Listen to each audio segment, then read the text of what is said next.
merci aux organisateurs du banquet de nous avoir invités, Nicolas Thomas et moi-même, à parler de ce sujet qui nous tient tant à cœur, le Pacifique Sud, et depuis assez longtemps maintenant. J'en profite pour remercier également Franz Olivier et Charles-Henri Lavielle qui sont ici, les fondateurs d'Anacarsis, grâce à qui nous ne serions pas là aujourd'hui, car cette invitation au banquet découle effectivement directement de la parution il y a 2 ans de la traduction du livre Highlanders de Nicolas Thomas, qu'on a traduit par le titre Océanien, et dont j'ai eu la chance d'écrire la préface. Alors ce livre, qui est paru en anglais en 2010, raconte dans une langue très accessible l'histoire contrastée des rapports entre les Européens et les insulaires dans le Pacifique tout au long du XIXe siècle, en plein cœur de ce qu'on appelle l'âge des empires, et dont Nicolas Thomas livrera quelques éléments après moi. Et donc ce livre sert un peu de fil rouge à cette présentation à 2 voix. Nous voulons saisir cette occasion de revenir sur l'histoire méconnue du Pacifique Sud, du Grand Océan comme on l'appelle, et surtout sur les représentations que nous possédons ici en France de ce grand continent liquide et de ses habitants.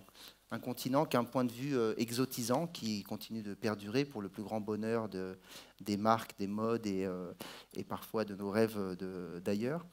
Un continent qui est, enfin en tout cas un point de vue qui a été en grande partie nourri par l'anthropologie et qui a construit le Pacifique comme un espace un peu hors du temps, hein, selon le titre de ce livre de Nick Thomas, dont on m'a dit qu'il reste un exemplaire à la librairie.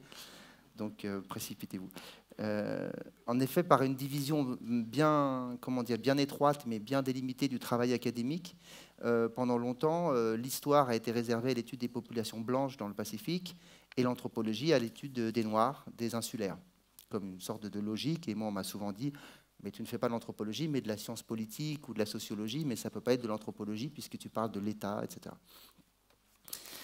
Alors le Pacifique constitue une sorte de réservoir inépuisable de mythes, de rites, d'étrangetés culturelles, et il a toujours nourri cet imaginaire du grand bazar de l'exotisme occidental. Je citerai pêle-mêle le surf, le haka, le fantasme de la vainée, la musique hawaïenne ou la peinture aborigène, mais aussi la notion de tabou, le tatouage ou le saut à l'élastique, autant d'images, d'objets, de pratiques, de styles qui nous viennent du Pacifique Sud. Et les représentations actuelles de ces peuples océaniens, que ce soit au cinéma, dans la littérature, le sport ou les médias, continuent d'alimenter le mythe d'une culture océanienne authentique, marquée par une remarquable résilience et préservée, ou comme préservée en apparence, du fracas du monde contemporain. Comme si le Pacifique, l'Océanie comme on l'appelait et comme on l'appelle encore, comme si dans le Pacifique, l'identité profonde, la culture et la mentalité, qu'on n'appelle plus comme autrefois primitive, primait toujours sur le réel, sur l'histoire, sur les situations concrètes. De ce fait, le Pacifique n'apparaît souvent qu'à la marge dans les grands récits de l'histoire du monde contemporain. Au XIXe siècle, avec la conquête impériale et commerciale du Pacifique et du reste du monde, au XXe siècle, avec la colonisation de peuplements, hein, notamment en Nouvelle-Calédonie par exemple, et avec la Seconde Guerre mondiale, le Pacifique s'est pourtant retrouvé au cœur des enjeux globaux et a profondément influencé le cours de notre propre histoire, sans souvent que nous le sachions, en fait, enfin jusqu'à aujourd'hui. Ceci n'est d'ailleurs pas tout à fait nouveau, puisque Patrick Boucheron a expliqué comment, au milieu du XVe siècle, l'explosion d'un volcan au Vanuatu avait bouleversé le cours de l'histoire du monde, modifiant le climat, entraînant des famines, rendant bien réelle la prophétie qui annonçait que Constantinople tomberait aux mains des infidèles le jour où une pluie de cendres s'abattrait sur elle. Et c'est bien une pluie de cendres d'un volcan du Vanuatu qui a donc marqué ce tournant important de l'histoire du monde au XVe siècle. Donc raconter l'histoire du Pacifique et de ses populations, ce n'est pas seulement contribuer à combler un vide dans l'histoire mondiale, c'est aussi tout simplement, enfin en tout cas nous le pensons, voir le monde, notre monde, autrement. Voilà. Donc je vais donner la parole à Nick Thomas qui va parler en anglais. Il parle bien français, vous pourrez parler avec lui, mais je vais donc traduire après coup, essayer d'interpréter ce qu'il a dit. Et on va faire comme ça un échange. Oui. Ouais. Merci d'être là. Et j'ajoute mes remerciements au banquet pour l'invitation, à France et Charles-Henri Anacarsis pour l'édition, et à Eric aussi pour son préface dans Océanienne et la traduction aujourd'hui. We are concerned with the past and the present, and also with the question of empire.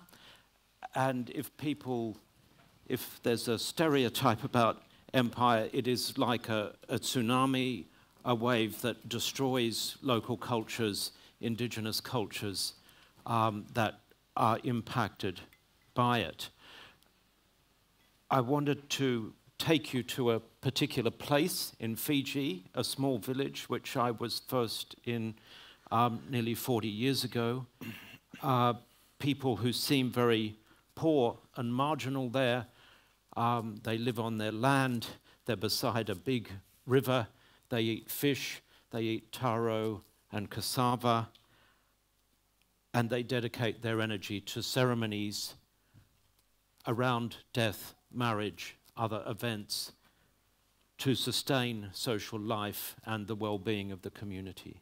Alors, Nick Thomas nous emmène à un endroit bien précis sur l'île de Viti Levu, à Fidji, où il a enquêté sur le terrain dans les années 80, je crois, oui. Et où la vie des gens est, ou en tout cas en apparence, semble uniquement rythmée par la culture du taro, du manioc, du copra, par la pêche et par des cérémonies de mariage, de deuil et autres. And this kind of place, we think is peripheral and remote, but for the people who live there, it is the center of their world and a place where they continue the practices of their ancestors and sustain their values. They are committed to those ancestral values. They see a future with many challenges, but one in which they are determined to sustain their way of life and their values. Alors cet endroit qui paraît loin, éloigné de tout, à l'autre bout du monde, c'est pour eux en fait le centre du monde, puisque c'est là qu'ils vivent et qu'ils continuent de pratiquer et surtout d'essayer de maintenir un mode de vie qui est en relation avec celui de leurs ancêtres au niveau et So that life in the present makes us think differently about the past. And I think there are just two things I really want to say about empire in the Pacific. We think of empire as the impact of a global system on the local. Local communities are affected by commerce, missionaries, traders, disease, globalization. But people in the Pacific were actually never locals because they voyaged, they traveled themselves. Even 250 years ago, from the 18th century, islanders became sailors and were visiting the ports of North America and Europe and Asia, and were used to the multicultural environments of ports.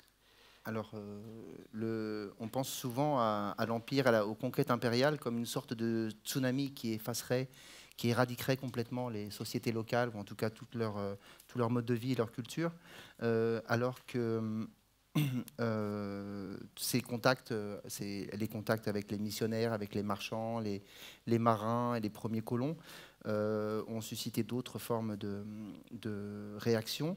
Et surtout, on voit toujours les insulaires du Pacifique comme des gens avant tout locaux, enracinés et qui ne bougent pas, alors qu'ils ont été dès le début, enfin dès avant la conquête, mais aussi dès les débuts de la conquête, des gens qui voyageaient sur les bateaux, qui voyageaient entre les îles et qui échangeaient, qui recevaient aussi beaucoup de l'extérieur. Donc des gens qui étaient habitués à une forme de multiculturalisme ou en tout cas de cosmopolitisme qui va complètement à l'encontre de cette image de culture figée. J'interprète un peu, vous avez vu, je rajoute un peu des trucs.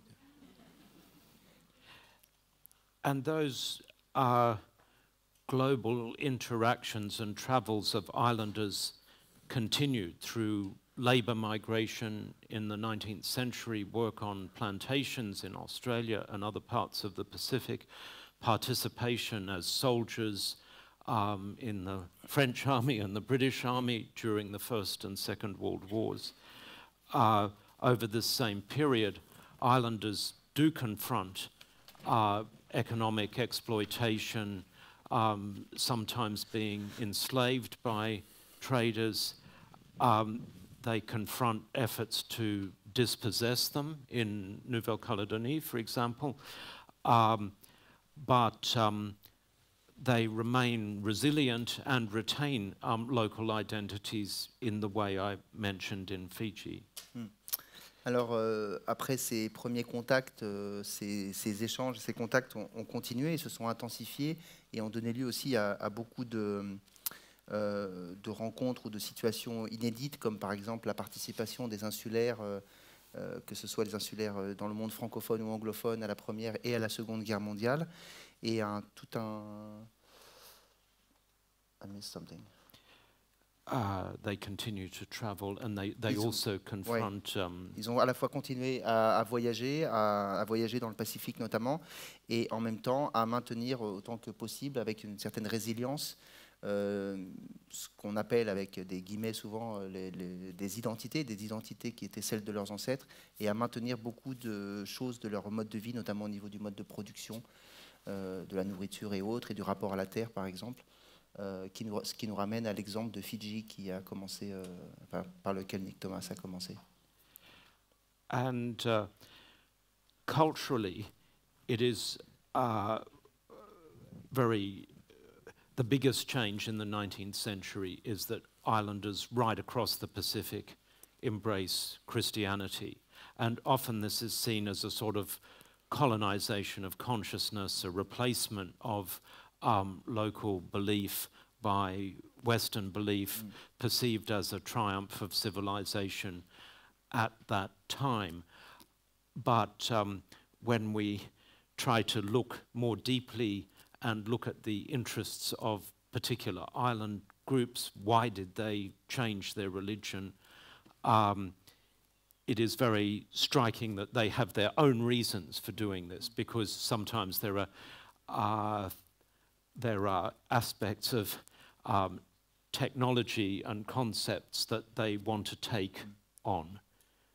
Alors, un des grands aspects de cette colonisation, et qui est souvent considéré comme une grande entreprise de dépossession et de colonisation des consciences, c'est évidemment l'introduction du christianisme dans le Pacifique, et qui est donc souvent considéré comme, de manière très unilatérale, comme quelque chose qui est à sens unique, alors que les Océaniens ont eu différentes manières de recevoir le christianisme, et en fait surtout de se l'approprier, se le réapproprier à travers notamment des technologies, on pourrait dire, des valeurs et autres, qui leur ont permis d'intégrer ce christianisme à la fois à leurs identités, mais aussi à leur manière de résister justement à cette colonisation des consciences. And for example, Pacific Islanders recognized very quickly that writing script was a technology of power, and they saw it enabled you to do things at a distance. You send a letter to someone who is far away and you get a result. And so they wanted this power, and they were converting to Christianity because then missionaries would teach them how to write. Very often what they wanted was the literacy, not the religion. And similarly, textiles, cloth, immensely valuable in ancestral cultures, and they wanted those new forms of dress. Alors, par exemple, une de ces technologies très importantes est la question et l'écriture, évidemment. Et les Océaniens ont très tôt saisi l'importance de l'écriture comme outil de pouvoir. La possibilité, par exemple, d'écrire une lettre, de l'envoyer à quelqu'un qui se trouve à distance et de communiquer ainsi, donc pour des motifs politiques ou stratégiques. Et donc, très souvent, quand ils allaient se convertir, c'était bien plus pour, par exemple, capter cette technologie de l'écriture, véritablement, que pour le texte lui-même, c'est-à-dire le message chrétien lui-même. L'autre question importante étant celle notamment des vêtements, à la fois l'aspect mode, mais aussi tous les aspects pratiques ou les attributs du pouvoir que pouvaient donner les vêtements, qui ont été une autre motivation aussi forte pour se convertir, puisque la conversion, je rajoute ça, mais la conversion est souvent interprétée ou résumée dans le Pacifique comme passer de l'état de nudité, naked people, Oui. voilà, des gens habillés. Hein, c'est la civilisation qui a amené ça, mais qui en même temps permettait aussi de se situer autrement dans la société et d'être perçu autrement par le monde colonial. And I just finished by saying empire is also not in the past in the Pacific. Until recently, we have had nuclear colonialism from France and the United States. There are many other processes going on, the extraction of resources, all of this is ongoing. And of course, parts of the Pacific are not independent territories. So it's not just about the legacies of something that happened long ago. It is about the struggles of people. Today, what can we do? What should we do? The most important thing, I think, is to listen to Pacific Islanders today and their own narratives. La prochaine fois, peut-être on peut inviter des auteurs du Pacifique, pas nous. Tout à fait. L'Empire, l'ère impériale et l'ère coloniale ne sont pas tout à fait des choses du passé dans le Pacifique. Elles perdurent à la fois dans des États qui sont aujourd'hui indépendants, mais aussi évidemment dans les territoires qui ne le sont pas ou pas encore, comme la Nouvelle-Calédonie bien sûr. Récemment encore, les États-Unis ou la France, pour ne pas les nommer par exemple, ont utilisé le Pacifique comme lieu pour entreprendre des essais nucléaires. On a eu l'occasion d'en parler ce midi avec Anne Simonin aussi. Et donc, c'est pas tout à fait fini. Et en même temps, cette vision et ce regard que propose Nicolas Thomas invite aussi à ne pas voir les Océaniens uniquement comme des victimes et à voir cette relation toujours à sens unique et une relation de pouvoir qui serait uniquement déséquilibrée. Et c'est pour cela que Nicolas Thomas nous suggère d'écouter ce qu'ont à dire les Océaniens, de lire les auteurs océaniens, de regarder ce que les artistes océaniens proposent, et j'ajouterais d'écouter ce que les musiciens océaniens font comme musique, et de regarder les films qu'ils font, ou d'écouter ce qu'ils ont à dire des films que l'on fait sur eux. Et il aussi invite les organisateurs du banquet la prochaine fois à inviter aussi des auteurs océaniens pour qu'on les écoute, puisque de plus en plus, nous, on se sent un petit peu, des fois, gênés de parler à leur place, même si pendant longtemps, il le fallait, je pense, puisqu'ils n'avaient pas la place ou le droit ou les moyens de le faire. Mais c'est de moins en moins vrai, et des auteurs océaniens sont d'ailleurs aujourd'hui traduits en français. Merci. Merci. C'est ça. Je poursuis. Alors, bon, pas mal de choses, évidemment. Nos violons sont plutôt accordés, donc des fois j'ai l'impression peut-être de répéter en d'autres mots des idées assez proches, mais je tirerai un petit peu ça du côté effectivement de l'anthropologie pour comprendre aussi comment cette construction d'un regard et sa construction d'un Pacifique hors du temps, comme dit Nicolas, nous y avons beaucoup participé, l'anthropologie y a beaucoup participé, pas tant par malveillance, mais je pense peut-être pour extraire en fait ce Pacifique de cette histoire assez dure et assez noire, cette histoire impériale du Pacifique qu'il a racontée dans Océanien. Et du coup, l'anthropologie, finalement, c'est comme si elle avait un petit peu préservé ce monde et voulu décrire ce monde dans sa beauté, dans sa pureté. Et du coup, en faire un monde qui serait étanche au cours de l'histoire, en fait. Le Pacifique est donc connu comme le continent de la tradition, de l'authenticité. Mais qu'est-ce qui se passe quand les fondements de ce monde, apparemment si bien équilibrés, si bien ordonnés, quand les fondements de ce monde vacillent, que la population décline, que les rituels cessent, que la culture matérielle traditionnelle est balayée par la globalisation, par exemple?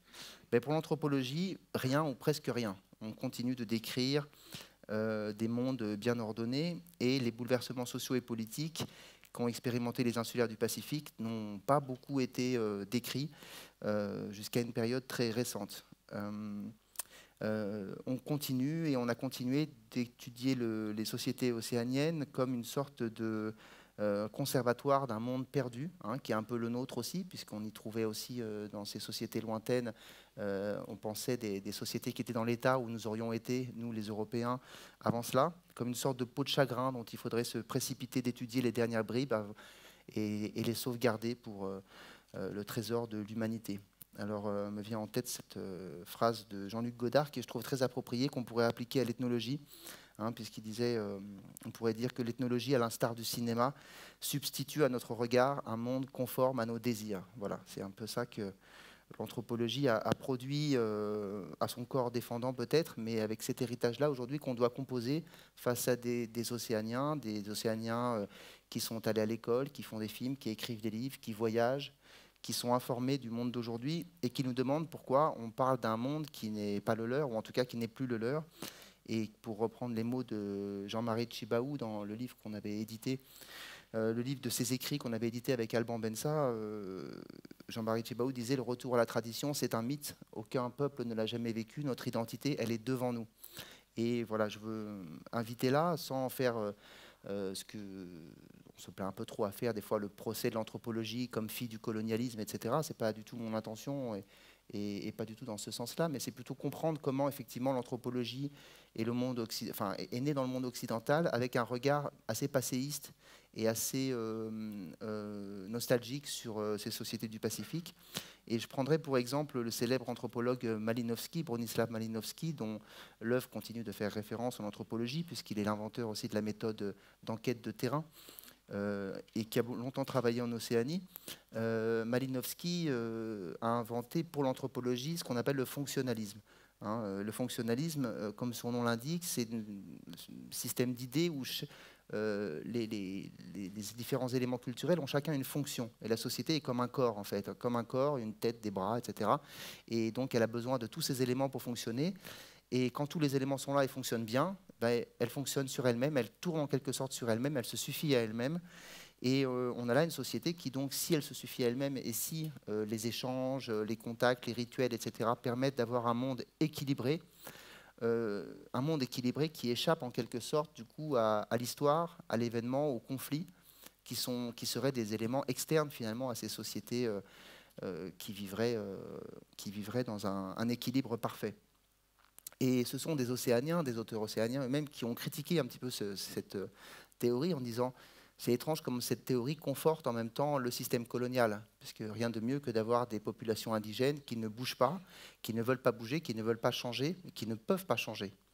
Mais dans les années 60-70, quand émergent les premiers leaders océaniens, qui sont pour la plupart passés par les écoles missionnaires, puisqu'il n'y avait pas d'école publique à leur intention, et qui n'avaient pas du tout la possibilité d'aller jusqu'aux universités occidentales, à ce moment-là, émergent des critiques justement où on dit mais ce n'est pas nous, cette image que vous décrivez, ce n'est pas nous. Et surtout, cette image que vous décrivez, c'est celle d'Océaniens, de gens qui ne seraient pas du tout aptes à comprendre, à saisir le monde moderne et à s'y sentir à l'aise, et encore moins à être aptes à gouverner leur propre population dans le cadre d'un État, dans le cadre d'une société connectée, interdépendante, etc. Voilà donc les raisons pour lesquelles les anthropologues ont été un petit peu montrés du doigt. Et par exemple, au Vanuatu, où j'ai longtemps travaillé, les anthropologues ont été interdits de séjour pendant 10 ans. Donc la recherche a été tout bonnement impossible, fermée aux chercheurs occidentaux. Donc, je voudrais citer encore une fois Jean-Marie Tjibaou, puisque Jean-Marie Tjibaou était un homme d'église, il avait été formé à la prêtrise, il est devenu un politicien, mais on sait moins qu'il avait été aussi formé à l'ethnologie. Il avait commencé des études d'ethnologie et il en a tiré à la fois, je dirais, des moyens de reconstruire une identité kanak valorisée et valorisante pour la population, mais aussi des flèches critiques à l'égard justement de ce regard qui ne voit chez les Océaniens que ou des cultures authentiques ou des gens complètement acculturés, occidentalisés, et dont la culture actuelle n'aurait finalement aucune valeur.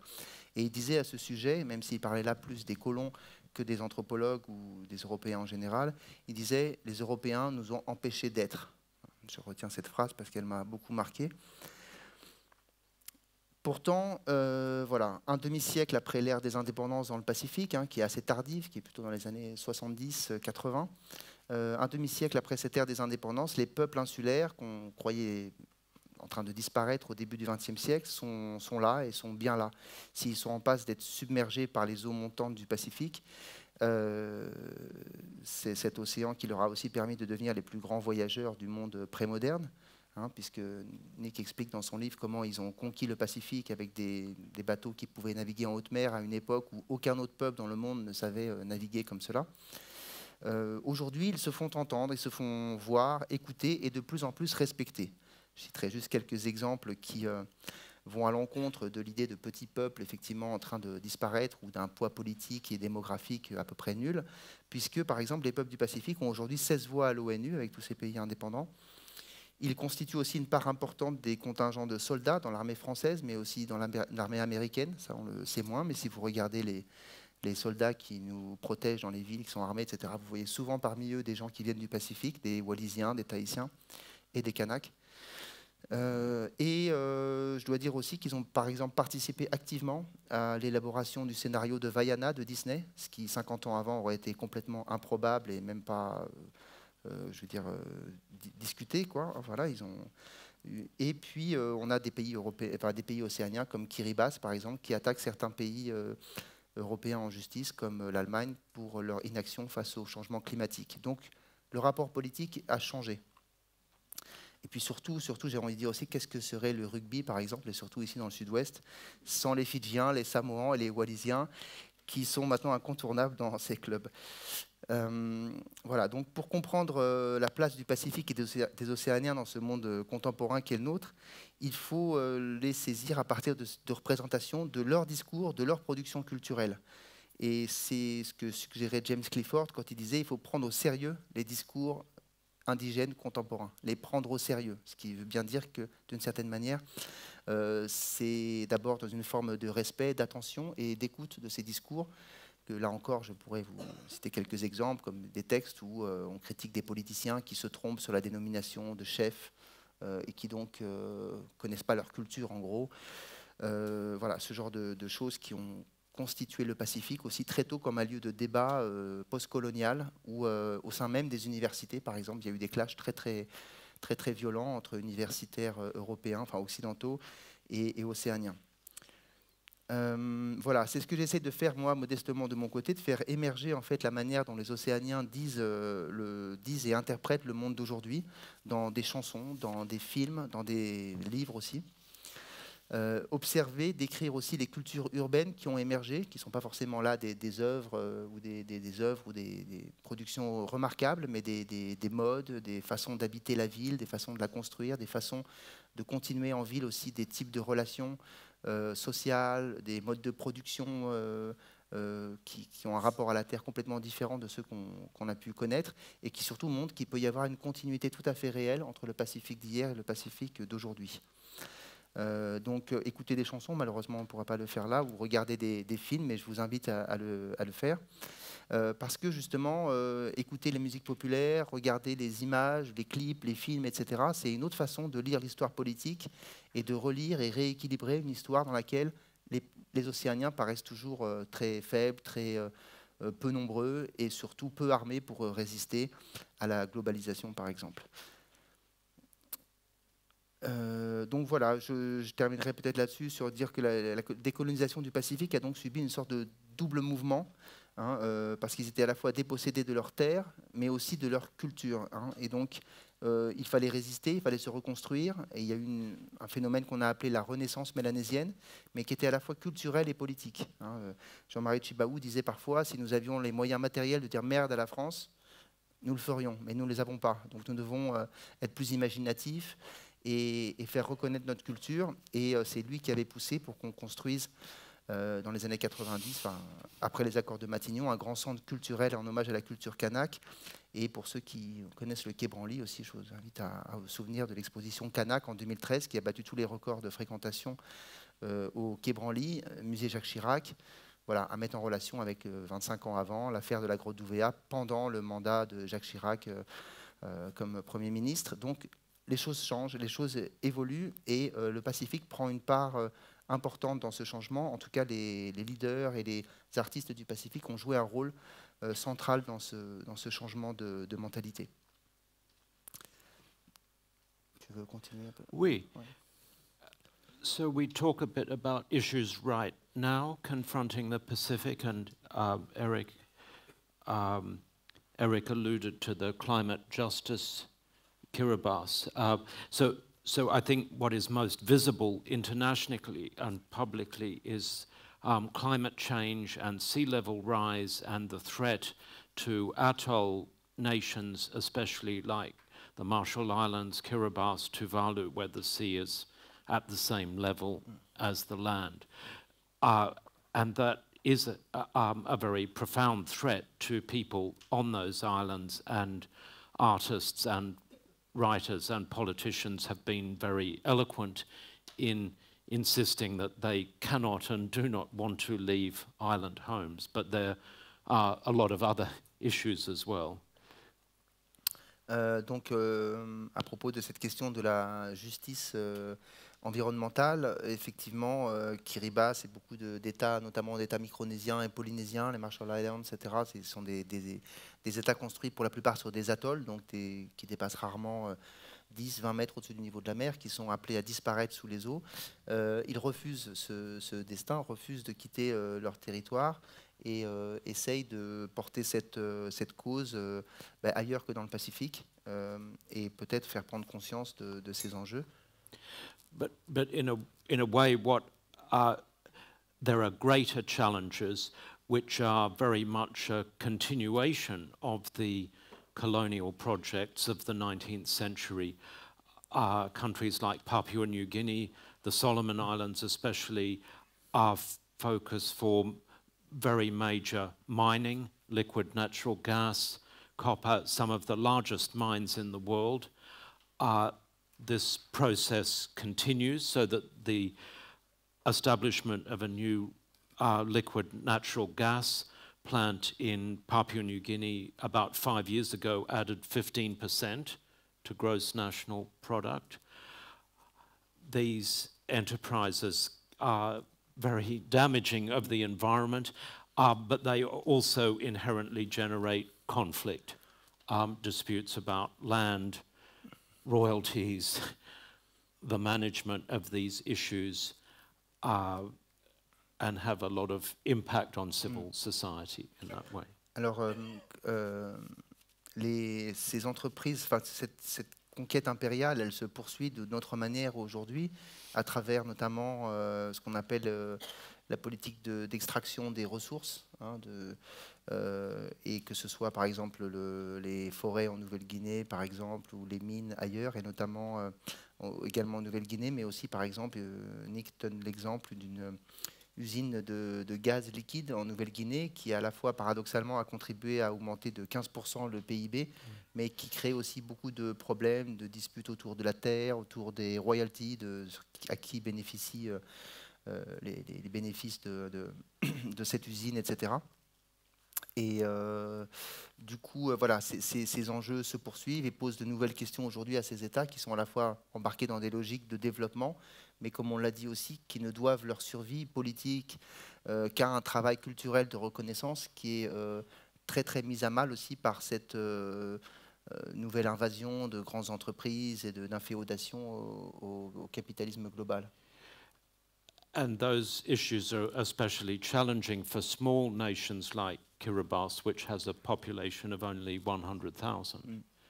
And at the same time, there is a new geostrategic conflict.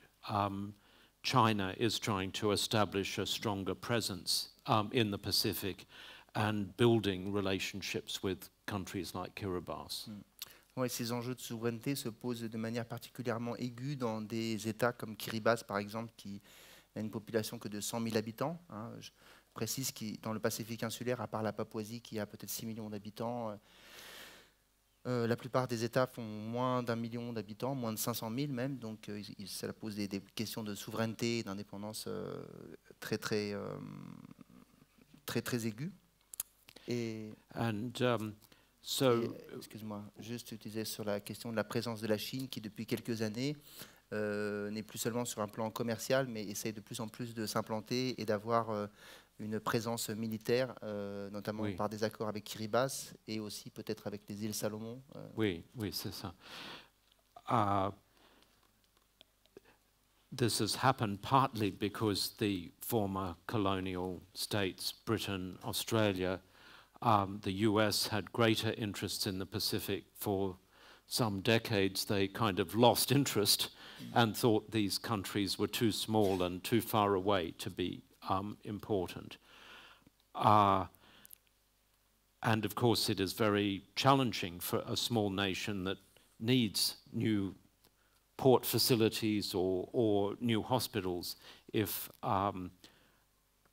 China or other states in Southeast Asia are concerned to support that development, but at the same time attach all sorts of prices to that support. Ouais, pendant pas mal d'années, ces îles ont été moins intéressantes pour les grands pays. Hein, c'est des petits États qui semblaient aussi dépourvus de ressources. Mais depuis quelques années, ces pays qui ont aussi besoin d'avoir de nouvelles infrastructures, comme des ports, des hôpitaux par exemple, ont besoin du soutien d'autres pays et vont chercher du soutien, des fois de manière assez contrastée, pas seulement auprès des pays occidentaux, mais aussi de pays d'Asie par exemple, qui ont tout intérêt à développer ces relations commerciales et qui le font souvent au prix de certaines tensions entre les grandes forces de la région comme l'Australie et la France par exemple, et la Chine ou d'autres pays.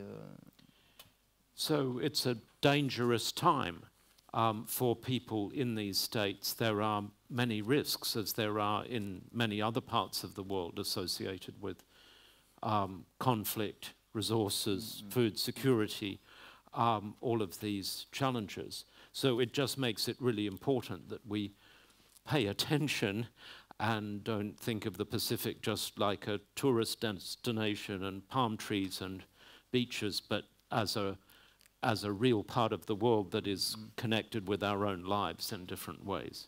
Oui, tout cela soulève des enjeux assez cruciaux et des problèmes qui peuvent être potentiellement dangereux pour nous tous. Donc Nicolas nous invite tous à considérer le Pacifique autrement que comme une destination exotique. Hein. Un jour, un anthropologue, Jeffrey Sisson, avait décrit les îles Cook comme non pas une nation, mais une destination. Voilà.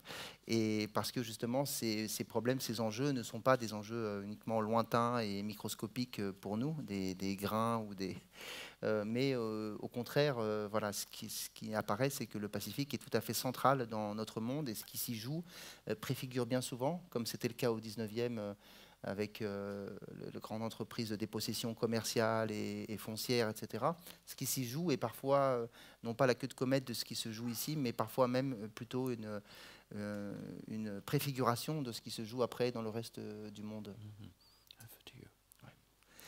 Voilà, je voudrais peut-être juste pour terminer évoquer d'autres formes de dépossession que celles que Nick a citées au niveau alors on a parlé de land grabbing, hein, comme c'est un mot qui est aussi très très utilisé par rapport à l'Afrique notamment et l'attitude de pays comme la Chine qui achètent des grandes étendues de terre pour pouvoir nourrir leur population.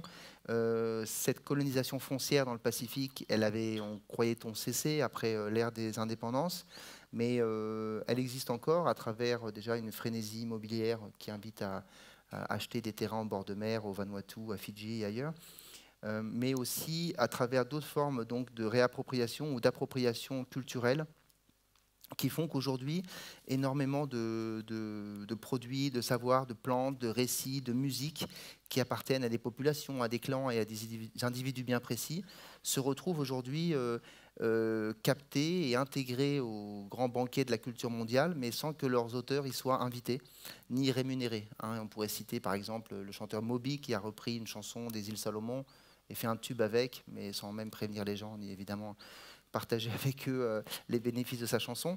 Mais aujourd'hui, par exemple, il y a une boisson nationale qui est populaire dans tout le Pacifique, qui s'appelle le kava, par exemple, qui est fabriqué à partir d'une racine et qui était quelque chose que les Européens exécraient parce qu'ils trouvaient ça mauvais, mais qui aujourd'hui, on lui a découvert des propriétés très très efficaces pour remplacer les anxiolytiques, les antidépresseurs. Et donc le kava, après avoir été transformé sous forme de gélules ou autre, est aujourd'hui même consommé sous cette forme classique de boisson dans une demi-noix de coco, etc. Et c'est devenu une boisson très populaire aux États-Unis où ont ouvert des centaines de kava bars. Mais le kava étant une plante endémique du Pacifique, dont les cultivars, c'est-à-dire les plantes qui servent les plantes sources, on va dire, hein, sont des greffons, des choses qui ont été travaillées, greffées par l'homme pendant des centaines d'années, et donc qui ont une valeur inestimable, sont aujourd'hui simplement captées, appropriées par des grandes entreprises, comme c'est le cas sur d'autres produits dans d'autres continents. Voilà, le Pacifique regorge d'exemples comme ça. Par exemple, le saut à l'élastique, c'était une pratique d'une tribu sur une île au Vanuatu, qui était de sauter d'une tour en bambou pour, d'une certaine manière, c'était un rituel pour faciliter la fertilité agricole, etc. Et des touristes néo-zélandais ont transformé ça en une pratique sportive, on va dire. Mais bon, voilà, ça, c'est comme disent les gens dans le Vanuatu, c'est trop tard, on ne peut plus rien faire pour ça. Mais il y a énormément d'autres pratiques, produits, donc des savoirs médicinaux, etc., qui peuvent être encore captés, réappropriés. Mais je dirais que ça pose aussi plus largement la question, pas seulement celle des copyrights et de l'appropriation, mais aussi de l'échange et de l'hybridité, du multiculturalisme, dans quelle mesure les choses se partagent, parce que les gens du Pacifique ont aussi, et c'est ce que dit Nick Thomas dans Océanien, ils ont aussi beaucoup capté, ils se sont réappropriés beaucoup d'outils, de technologies, de valeurs occidentales, soit par stratégie, soit par goût pour certaines modes. Les musiciens, par exemple, écoutent d'autres musiques, etc. Donc, peut-être pour conclure, voilà ce tableau parfois un peu noir des relations entre les Européens et les insulaires et les pays d'ici et les pays insulaires. Je crois qu'il y a aussi beaucoup d'espace où des gens dialoguent, des gens échangent. Je sais que Nick Thomas travaille beaucoup avec des artistes contemporains, par exemple, qui ont le mérite de pouvoir dire comment ils voient le monde aujourd'hui sans qu'on leur renvoie, par exemple, qu'ils ne sont plus des Océaniens authentiques, comme on le faisait encore avec les leaders politiques ou avec les étudiants océaniens, etc., qui se voyaient renvoyer cette image de bon, tu n'es plus un pur représentant de ta culture. Les artistes, eux, ont le droit de tout dire, et je crois qu'ils ont des choses à dire sur eux-mêmes, mais aussi sur nous, puisque sur la manière dont on les voit, on les traite, etc. Je crois que aujourd'hui, une des plus belles, une des plus fortes marques de reconnaissance, on va dire, de cette résilience des peuples océaniens et de cette invitation à penser la culture et l'identité autrement que comme quelque chose de figé ou quelque chose de fixe qu'il faudrait absolument préserver, c'est justement de voir la place qu'occupe au musée du Quai Branly et en bien d'autres musées les cultures océaniennes, à la fois les cultures traditionnelles, comme on les appelait, mais aussi les cultures contemporaines à travers tout un tas de nouvelles productions artistiques. Et en cela, voilà, la reconnaissance politique passe toujours par une reconnaissance culturelle. Et c'est là que les affinités existent, et les affinités sont très fortes.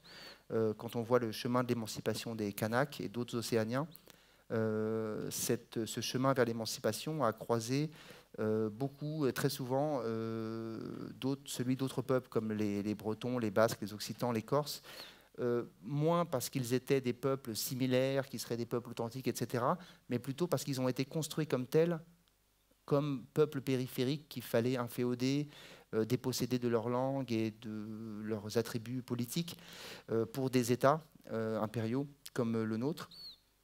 Et du coup, voilà, je trouve que c'est une belle leçon dans l'interview qu'avait donné Nick Thomas dans Le Monde pour la sortie d'Océanien il y a 2 ans. Il disait le Pacifique est un royaume d'espoir. Et malgré tout ce qui se joue dans le Pacifique, malgré les gros dangers de submersion par l'océan, les dangers de submersion aussi, comme disait Wallace Cotra, un journaliste kanak, par toutes ces images qui proviennent par satellite et qui diluent en quelque sorte aussi les identités locales.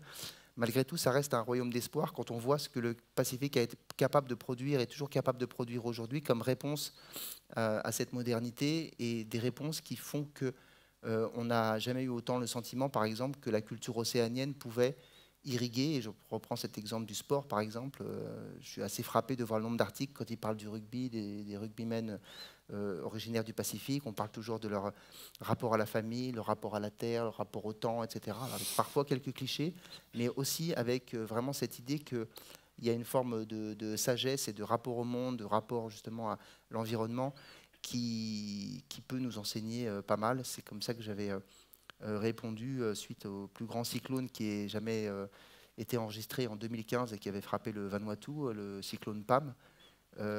Et alors que le Vanuatu était complètement ratatiné, plus un arbre debout, plus une maison debout, etc., et que toutes les agences humanitaires du monde se précipitaient là-bas, j'avais écrit un petit article qui s'appelait « C'est le Vanuatu qui doit nous aider », puisque au Vanuatu, malgré ce cyclone qui était le plus terrible jamais enregistré, il n'y a eu que 11 morts, et que très peu de temps après, on voyait presque plus trace du cyclone, parce que les gens ont toujours eu l'habitude de se sortir de ces situations sans le secours d'un État, sans le secours des agences humanitaires, qu'ils ont été résilients, autosuffisants sur le plan alimentaire et sur tous les plans, en fait, pendant des milliers d'années.